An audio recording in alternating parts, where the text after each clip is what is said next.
আসসালামু আলাইকুম রহমতুল্লাহি ওয়া বারাকাতুহু। আলহামদুলিল্লাহি ওয়াহদাহ ওয়াসসালাতু ওয়াসসালামু আলা মান লা নাবিয়্যা বা'দাহ, আম্মা বা'দ। সুপ্রিয় দর্শক শ্রোতা ভাই বোনেরা, আজ আমরা এমন একটি জিকির, এমন একটি দোয়ার কথা বলবো যে জিকির এবং দোয়া জানে না এমন কোনো মুসলিম পৃথিবীতে পাওয়া কঠিন।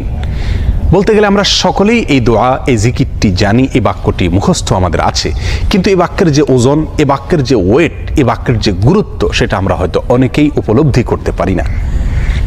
মুস্তাদরাক হাকিমে আবু সাঈদ খুদরি রাদিয়াল্লাহু তাআলা আনহু থেকে বিশুদ্ধ সূত্রে বর্ণিত এক হাদিসে নবী করিম সাল্লাল্লাহু আলাইহি সাল্লাম ইরশাদ করেছেন, একবার আল্লাহর নবী মুসা আলাইহিস সালাতু ওয়াস সালাম আল্লাহর কাছে দরখাস্ত করলেন, আল্লাহর কাছে আবেদন পেশ করলেন।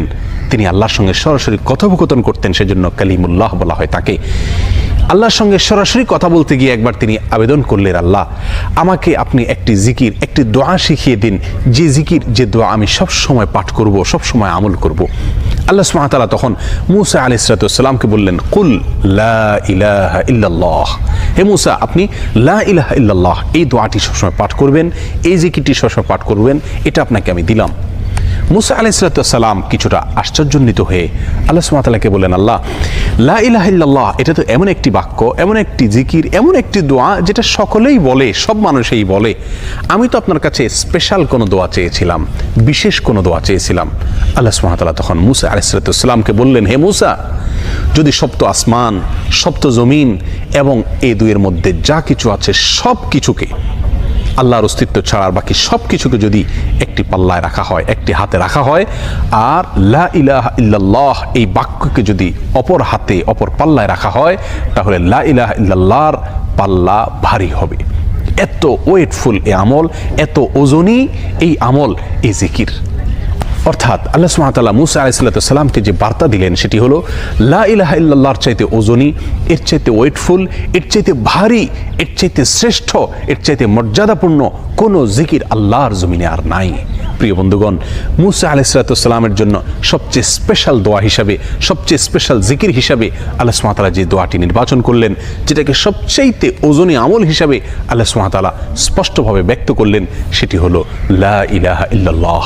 অথচ এই লা ইলাহা ইল্লাল্লাহ এটাকে আমরা খুব সাধারণ একটি জিকির মনে করি, খুব সাধারণ একটি দোয়া মনে করি, আমরা বিশেষ আমল খুঁজে বেড়াই। অথচ এর চাইতে বিশেষ, এর চাইতে স্পেশাল কোনো আমল আল্লাহর জমিনে আর হতে পারে না।